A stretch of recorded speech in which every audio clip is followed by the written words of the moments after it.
की आपल्याला ज्या पुण्यश्लोक अहिल्यादेवी होळकरांच्या नावाने जे आपण जे कर्जमाफी योजना आपण सगळ्या शासनाने आपल्याला जाहीर केली होती आणि साधारणतः आज तुम्हाला माहिती आहे की 16,96,000 खात्यांना आपण त्याची यादी ही आपल्याकडं लागलेली आहे आणि त्यांना आपण विशिष्ट क्रमांक पण आपण दिलेला आहे। परंतु काही बाबतीमध्ये निश्चित प्रकारे आपल्याला माहिती आहे की जिल्हा मध्यवर्ती बँकेमध्ये अडचण वाटत नाही आहे, परंतु राष्ट्रीयकृत बँकामध्ये शेतकऱ्यांच्या तक्रारी आहेत आणि तक्रारीमध्ये खरं तर ते शेतकरी ज्यावेळेस KYC करायला जातो आणि त्यावेळेस निश्चित प्रकारे त्याचं असणारं कर्ज, त्याची असणारी व्याज आणि रक्कम ह्यामध्ये तफावत दिसते।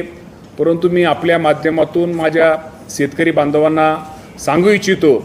की आपल्याला माहिती आहे की सरकारने जो आपल्याला हेअरकट म्हणजे आपल्याला माहिती आहे की जो आपल्या राष्ट्रीयकृत बँका आणि राज्य शासन यांच्यामध्ये जे चर्चा आणि समझोता त्यांची जी मीटिंग झाली आणि त्या मीटिंगमध्ये ठरल्याप्रमाणे जरी एखाद्या शेतकऱ्याची रक्कम आज जरी त्याला रक्कम शासनाची जी कर्जमाफी रक्कम कमी दिसत असली तर मी आपल्या माध्यमातून शेतकरी बांधवांना एकच सांगतो, ज्या शेतकऱ्याची थकबाकी